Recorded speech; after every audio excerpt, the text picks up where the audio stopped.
start from when I landed in this UK. Okay. I like to tell this story. Hey guys, in today's video is a very special one. We have a special guest on this series, and she's going to be sharing lots of her experiences with us. And today we have Chisom. Okay, you're welcome. So Thank you for having me on your channel. Thank you, you're welcome. She's going to be sharing, like I said, lots of things with us. So if this sounds like something you're interested in, do well to watch this video to the very end. And if you have not subscribed to this channel, click on the subscription button below to subscribe to this channel, because you're going to be getting lots of amazing videos and content like this from us. So let's get started. I'm super excited to have you in today's video, and that's amazing. It's been like 1 year of being in the UK, right? Almost 1 year. I came here in November, so it's like about like 9 months, 10 months. Alright, so how has been like the whole UK experience for you? Is it like what you expected? To be honest, before I came to the UK, I already prepared my mind. Okay. So I wasn't really expecting everything to work out like, perfectly and all. Obviously, I knew that like before I came, like I literally engrossed myself in watching YouTube videos like yours. I can imagine. So I watched so many YouTube videos, like heard so many people's experiences, their own perspectives. So when I came here, I wouldn't say everything I watched on YouTube played out the same way, but it just made me to understand that okay, these things can actually happen in the UK. These things could actually happen. So I just came here with this mindset of we are going to rough it anyhow it comes. We are taking it. So I would actually say that it's not been bad. That's amazing.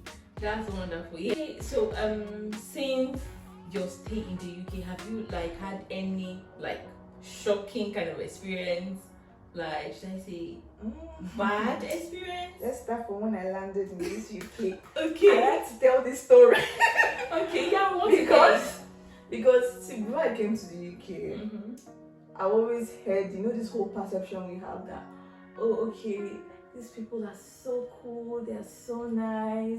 When you come abroad, people are always loving, they're willing to help you, blah, blah, blah.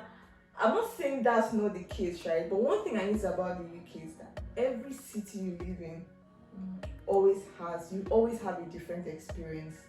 Okay. It all depends on where you live. Okay.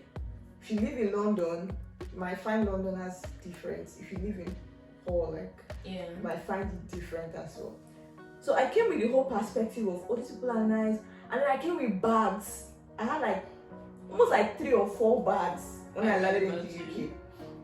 And then I landed in Heathrow Airport. And then when I came, I was dragging my bags and not even a single person had 3 bags. I'm not saying anybody's entitled to help, but see, me personally, if I saw myself in that situation, there's no way I will not help. I had 3 bags, nobody sent me message about whatever. I had to climb and think that I didn't really know my way around, and my phone all of a sudden just flashed when I came to the UK. It's like I don't know what happened. The phone just literally flashed. Wow. I couldn't even use Google Map. I planned my whole journey. When you come, you go to Elizabeth. Is it Elizabeth? On my case, they say the train is on strike. I didn't know that UK. There used to be strike, like train strike. I thought it was in Nigeria. I didn't know there used to be strike in the UK. So that thing actually also affected my plan. So, and I didn't know how to I didn't know, okay, there was even escalator. I could use escalator, carry my bags up. I was dragging my bag. I had 3 bags, so I had to drag one on top the escalator. At a point, there was time my bag fell. I was rolling. I just allowed it to roll because I cannot be chasing my bag on the escalator. I had to allow the bag to roll.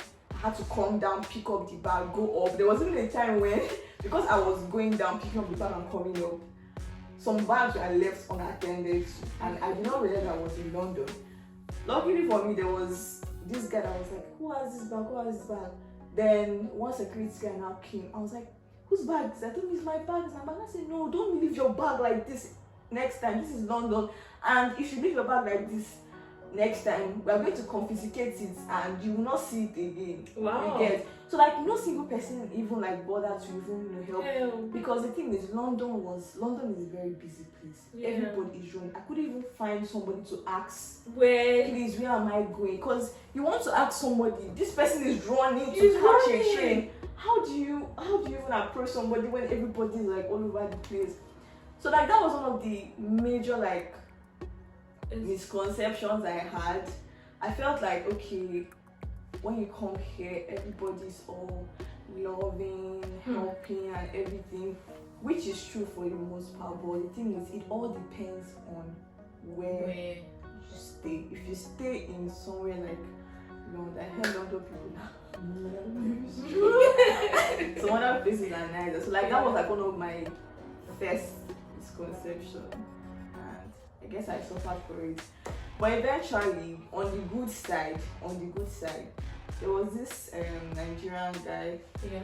I was pulling my bag, and I feel like he's like one of the attendants. He saw me and he was just fixing me.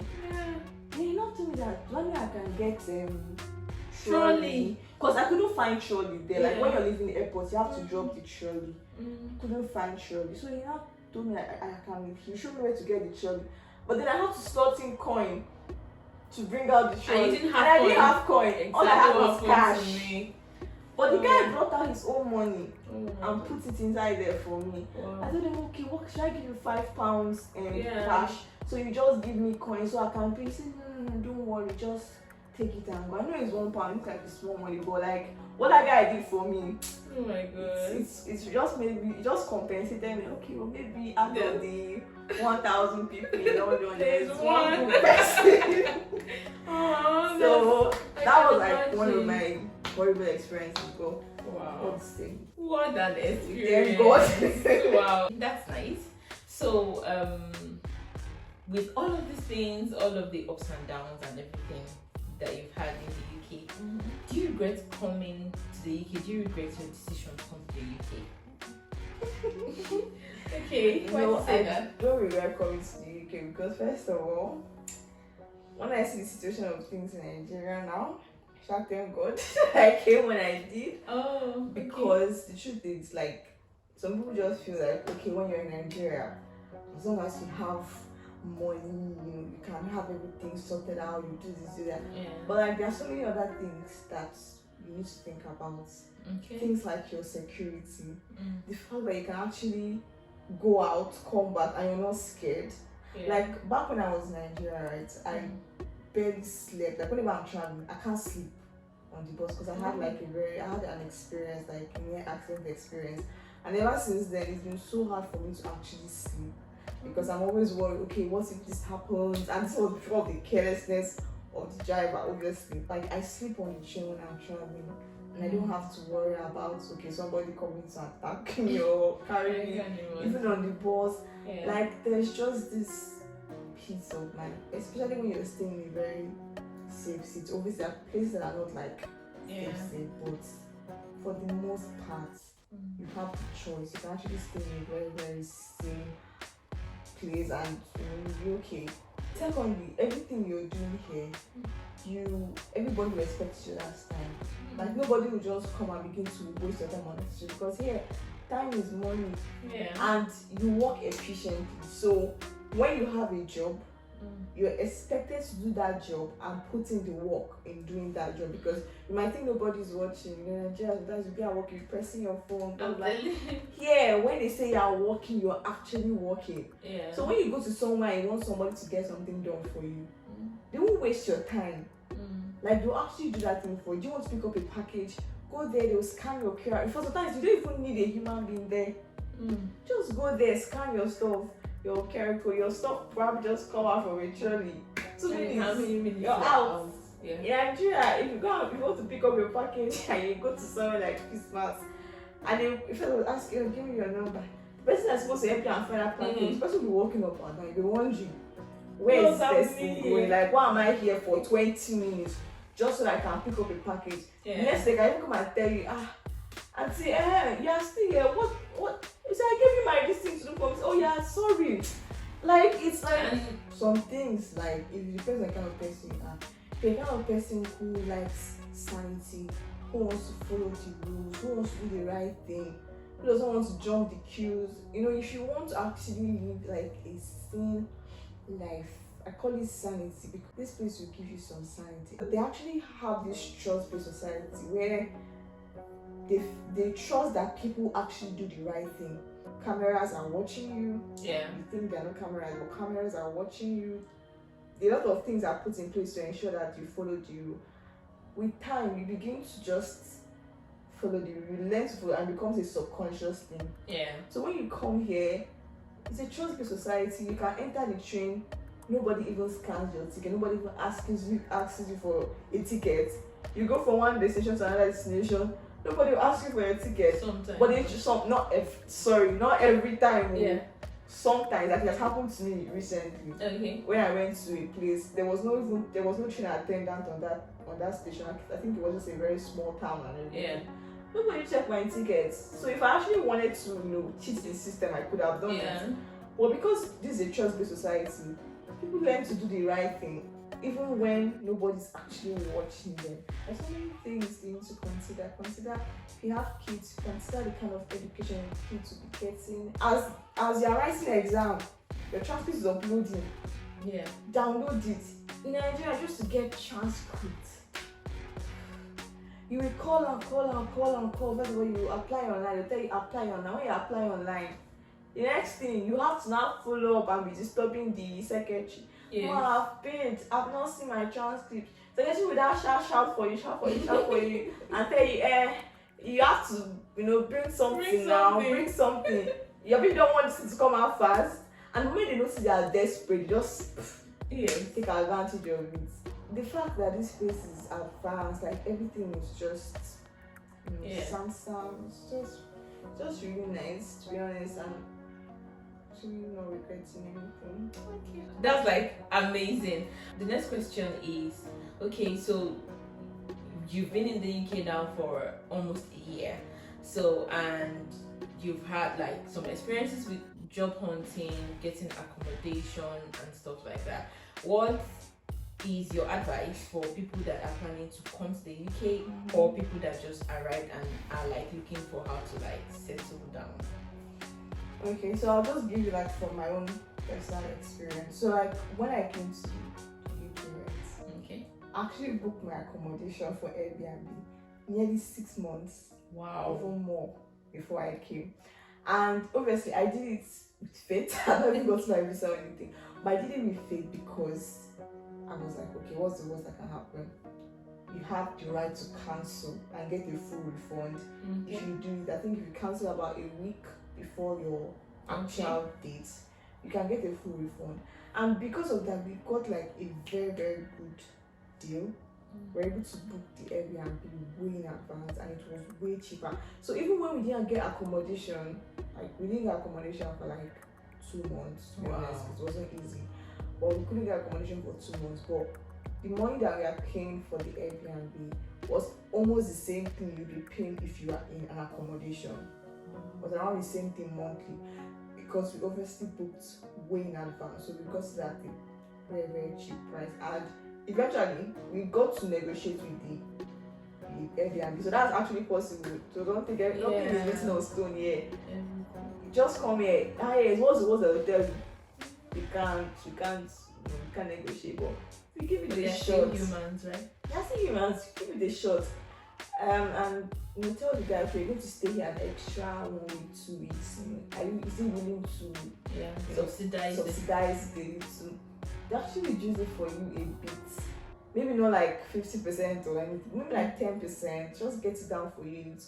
And it also helps, but you will never know if you don't ask. Actually. So like that's one of the first things with this. Obviously, when you book in advance, you have options. You can choose. You have other options. If you want the one that has a kitchen, you can be specific about it because you have options. Yeah. But when you're booking really close to September, when everybody is now looking for plan B, it's going to be very hard for you to actually find somewhere. Same thing goes for flight tickets as well. Yeah. The more you pay on flight tickets, we booked it way in advance. Wow. We booked refundable, which was slightly more expensive, but when you look at when you just weigh the options, you just feel like it's better. Unlike people that pay like millions, like some people they're like, okay, let's play it extremely safe. Let's wait till like when our visa is out. I'm not saying it's bad. Some people don't have the mind, they're scared and stuff like that. But if you book a refundable ticket and for some reason you change your mind that you don't want to travel because they denied you visa, let's just hope that doesn't happen. But in that case, you get the money back. But even the ticket we booked, there was something they call, is it flexi date change? Okay. We added that one for like 10k. Okay. So it gives you the option of changing your dates to something else. So let's suppose something came up and your visa came out a little later than normal. You can now change your date to a different date, which would be slightly further than maybe the original date. And you still don't pay. You're not paying anything more. You're just paying you're just paying for being able to change the date. It's better. We got our tickets for maybe 200k one. That was last year. Unlike people that book maybe few days or a month when they are traveling, they've seen 700k, 1 million for tickets. You never talk about how much you spend when you enter the country. You're already spending 1 million on tickets. Not to talk of now that exchange rates have skyrocketed. I would always advise to at least pay if you can. So not if you can, please pay 70% at least. It just really takes up a lot of stress from you. Moving abroad is expensive, it's difficult. Everybody knows that.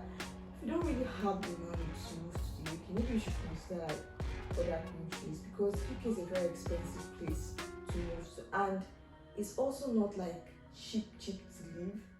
So when your pounds is expensive compared to naira, the exchange rate is higher.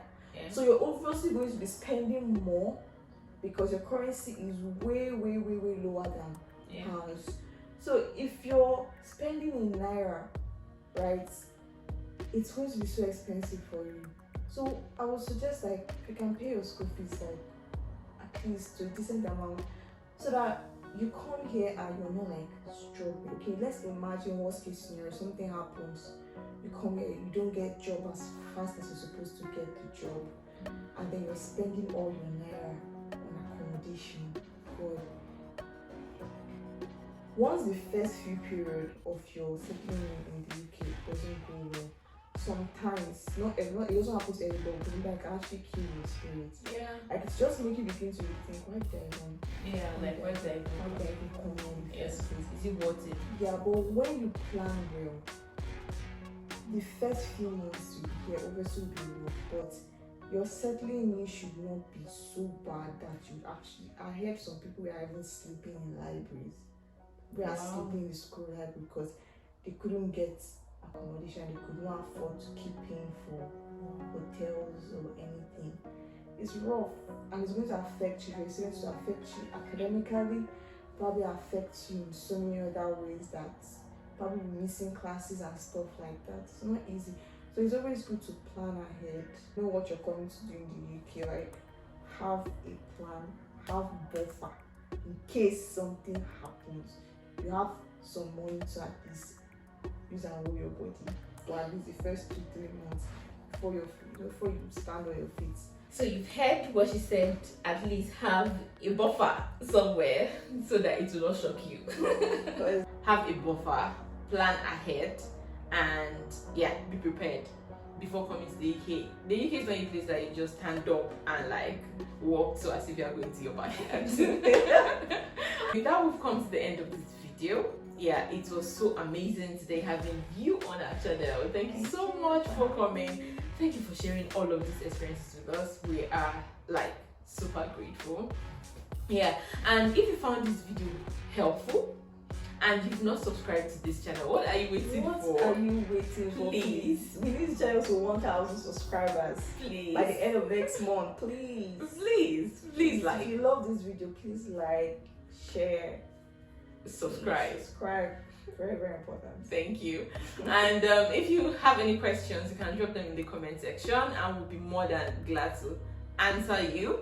And you can also share this video with as many people that are planning to come to the UK or looking for like honest opinions before making a decision to move to the UK, alright? And yeah, you're going to learn a lot from me. Thank you so much for watching, and until we come your way again, I remain Comfort Gideon, and this is Chisom.